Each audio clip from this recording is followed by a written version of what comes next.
Bapak Ibu yang saya hormati, masih banyak sekali tadi rasa penasaran tentang promosi penerimaan mahasiswa baru. Kalau tadi dari pakar pendidikan dan komunikasinya sudah kita hadirkan, setelah ini ada praktisi langsung pemberitaannya. Pak Syarif Ubaidillah adalah Ketua Forum Wartawan Pendidikan dan Kebudayaan, sekaligus wartawan senior media Indonesia.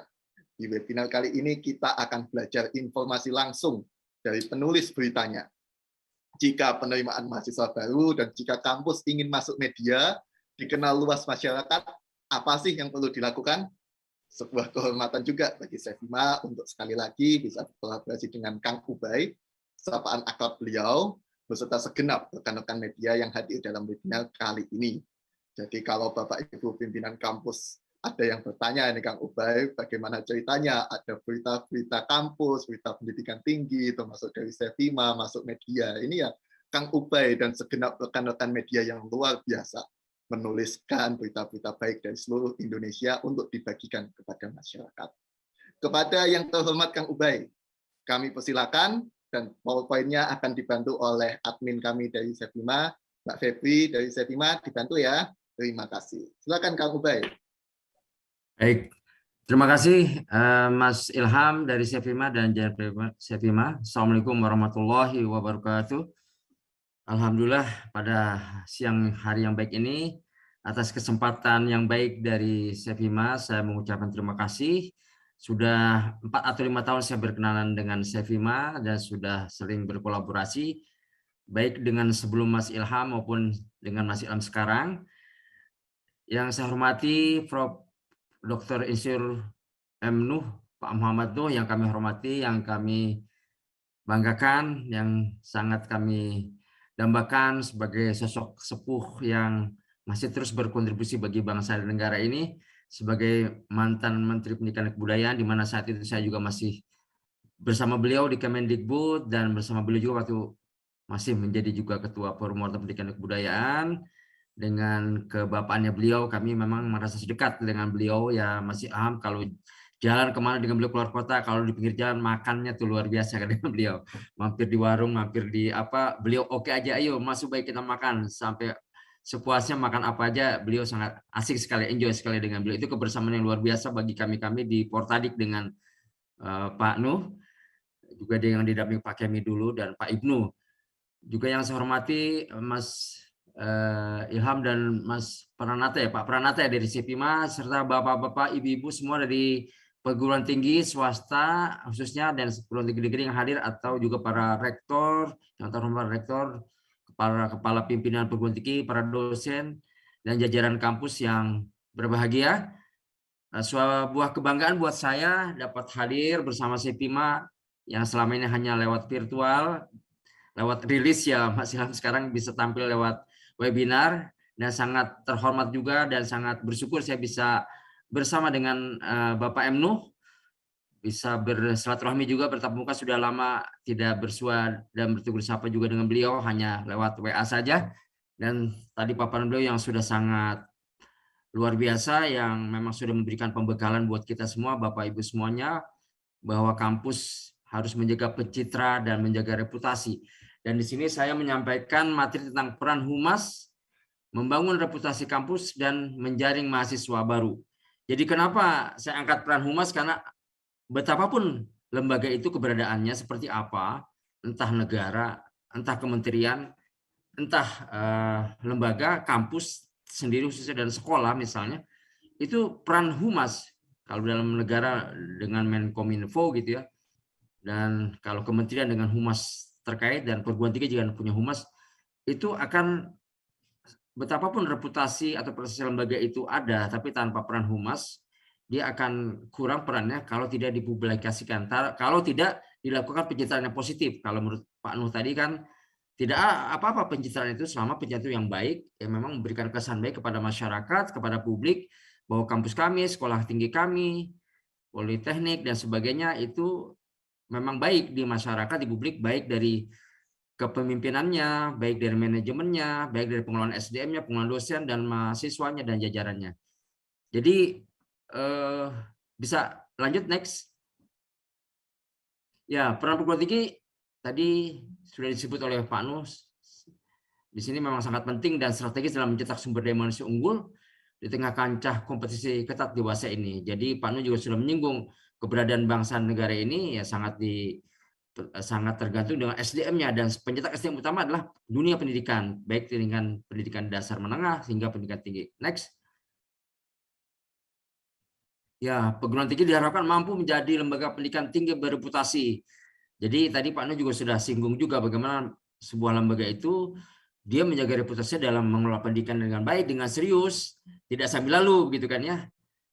Dan dia juga bagaimana dengan pengelolaan yang tinggi bereputasi itu seperti kita tahu dasar-dasarnya adalah antara lain dia yang dikenal secara umum ya, berakreditasi institusi A misalnya, berakreditasi institusi B ya gitu ya.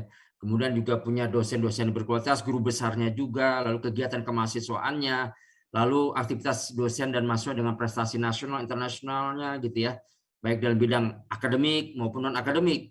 Itu kan juga banyak, atau juga hasil riset-risetnya yang memang dikenal luas di publik bahwa dia mempunyai reputasi dalam bidang risetnya juga. Selain itu Pak Nur juga tadi sudah singgung sama itu alumni. Nah, di sini keberadaan alumni sangat penting juga.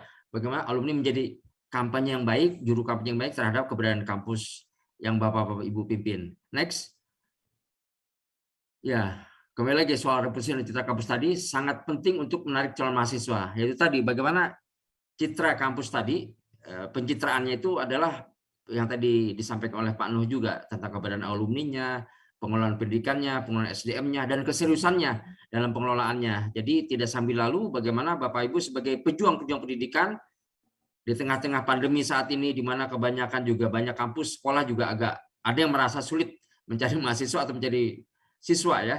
Tapi kalau perguruan tinggi negeri memang dia sudah enak begitu keberadaannya, dia sudah ada dana dari pemerintah, mahasiswa juga akan banyak juga lebih ke sana gitu ya. Nah, bagaimana di tengah pandemi saat ini tentu tantangan Bapak dan Ibu banyak ya.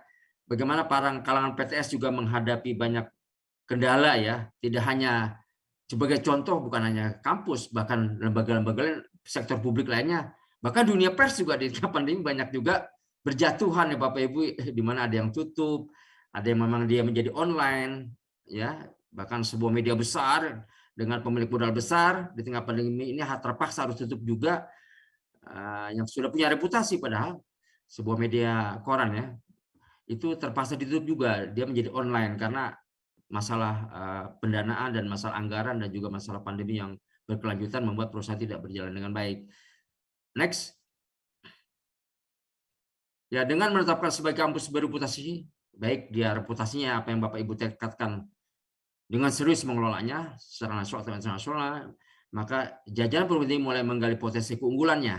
Jadi Prof Nuh sudah sebagai mantan rektor dan juga sebagai mantan menteri, beliau sangat berpengalaman juga dalam mengelola kampus dan mengelola dunia pendidikan tinggi selama beliau berkiprah juga sebagai menteri.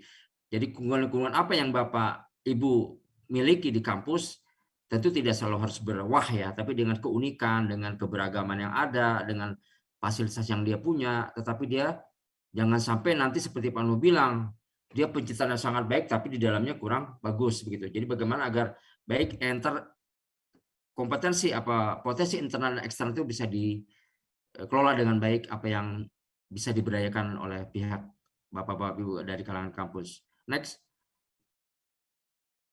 Ya, nah di sini dalam konteks mengelola tadi itu dia juga harus zamannya dunia sekarang zamannya kolaborasi kan, nggak bisa berjalan sendirian. Jadi aktif berkolaborasi dan juga komunikatif atau berkomunikasi melalui berbagai lembaga terkait, tentu saja dengan Kemendikbudristek, tentu saja kan banyak juga program saling kerjasama, apalagi Kemendikbudristek dengan program yang lagi dikepanjangkan secara gaspol yaitu dengan MBKM.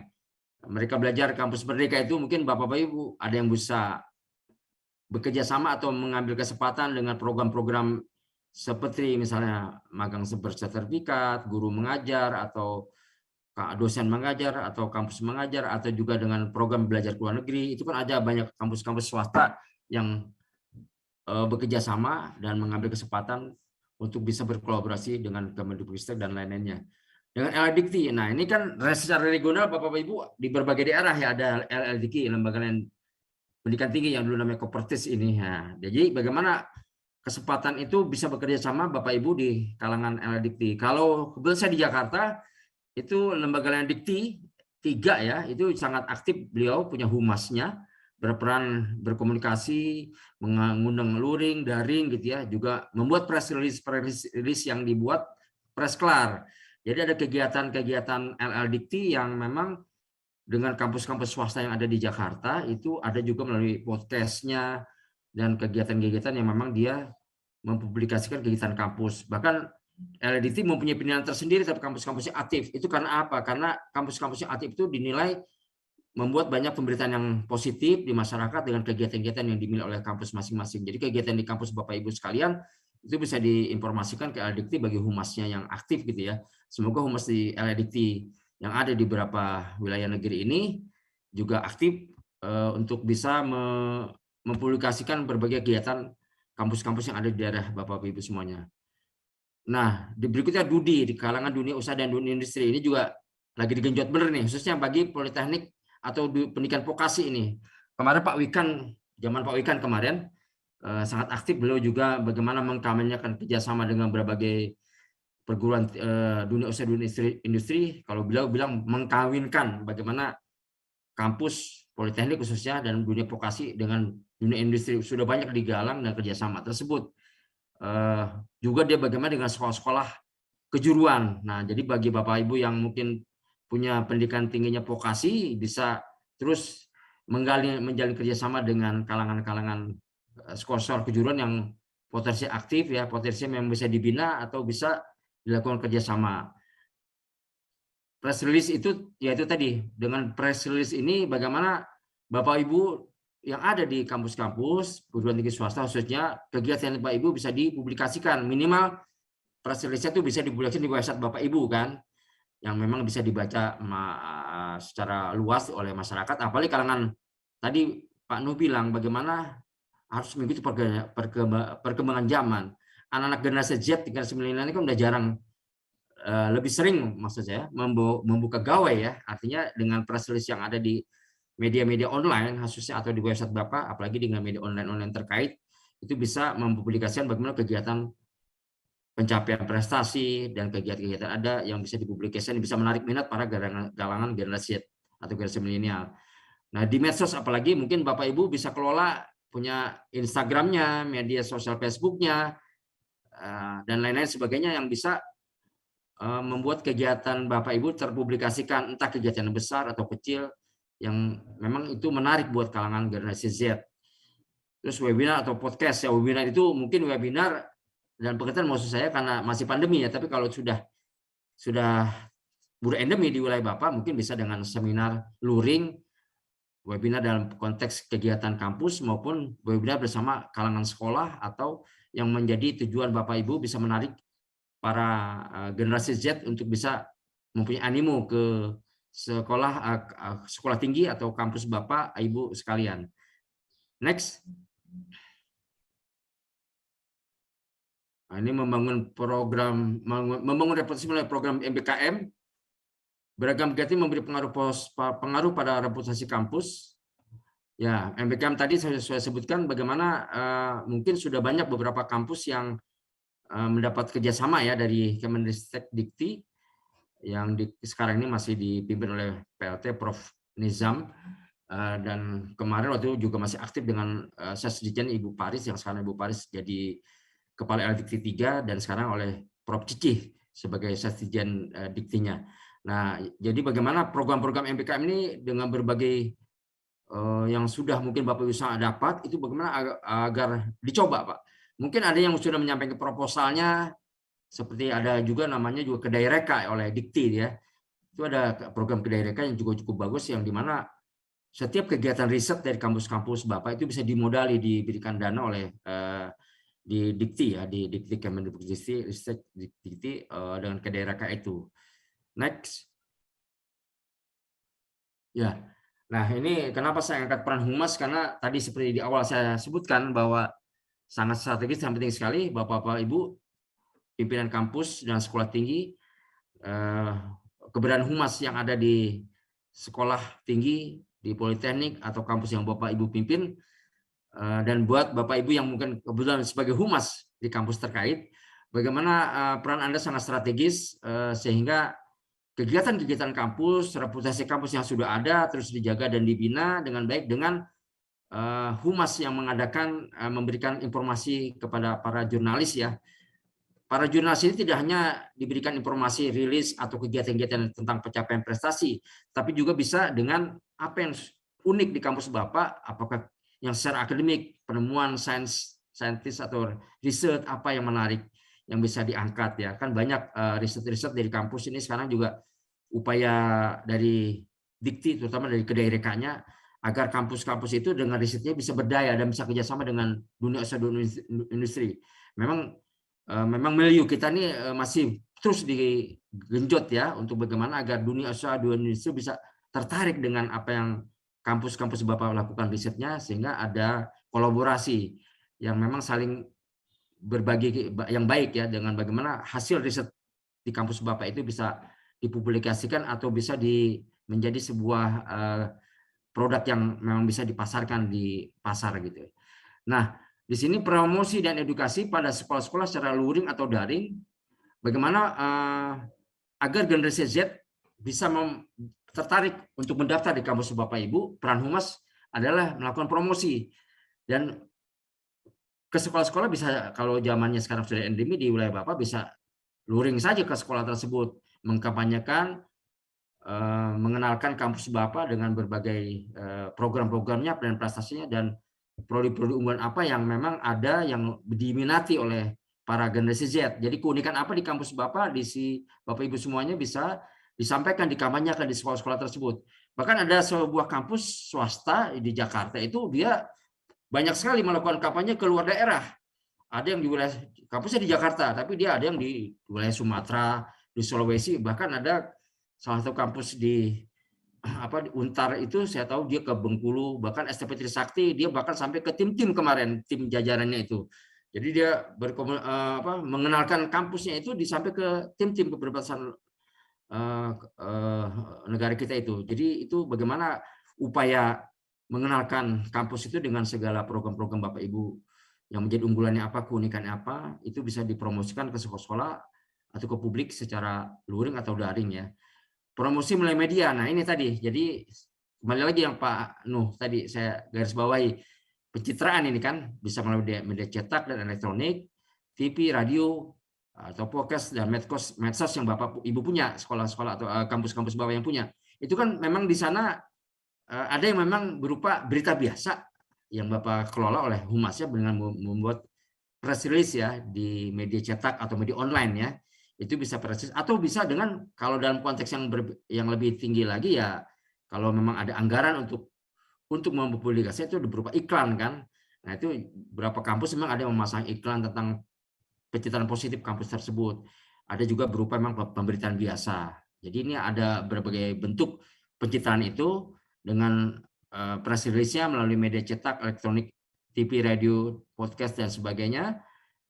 Kemudian melakukan gelaran atau mengikuti pameran pendidikan yang mempromosikan prestasi atau reputasi kampus. Jadi bisa jadi secara internal kampus Bapak menyelenggarakan pamerannya di wilayah regional yang Bapak pimpin kerjasama dengan kampus-kampus terkait.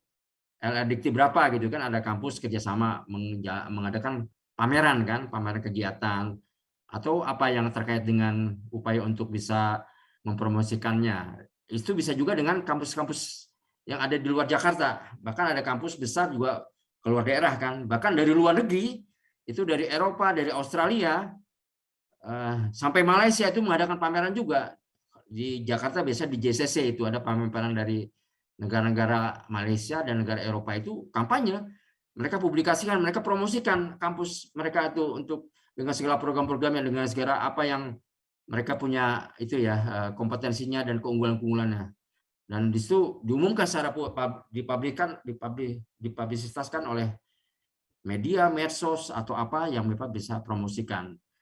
Lalu, nah ini melibatkan alumni untuk promosian kampus. Nah tadi Pak Nuh sudah mengingatkan juga bagaimana peran alumni-alumni yang ada di sekolah tinggi atau kampus-kampus yang Bapak Ibu pimpin juga bisa punya peran. Kalau wilayah secara lokal dia bagaimana misal di sebuah kampus di daerah, alumni Bapak menjadi tokoh masyarakat atau menjadi apa di situ yang memang bisa diajak berkolaborasi, dia mengkampanyekan kampus Bapak untuk bisa menarik kalangan masyarakat generasi Z atau anak-anak muda setempat agar bisa tertarik kepada bisa anak-anak dia, keluarga dia yang terkait untuk bisa sekolah, kuliah di menempuh pendidikan tinggi di kampus Bapak Ibu semuanya.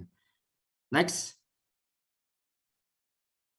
Menggencarkan CS kampus dan Dudi. Jadi kampus itu memang beragam ya. Bagi kampus yang sudah menengah ke atas, yang besar gitu, mungkin dia punya dana yang besar, dia bisa mengadakan CSR sendiri berupa apa? Misalnya kalau zaman pada mode sekarang ini kerjasamanya adalah seperti kemarin, ya masih banyak kampus-kampus menyelenggarakan vaksin gratis kan. Nah itu kan vaksin gratis kepada beberapa masyarakat yang ada di situ, itu kan juga memberikan kesan positif kepada publik bahwa kampus ini ternyata juga tidak menara gading. Dia secara akademik baik, tapi juga secara sosial ke masyarakat, dia terlibat membantu masyarakat dalam vaksinasi kemarin misalnya begitu ya.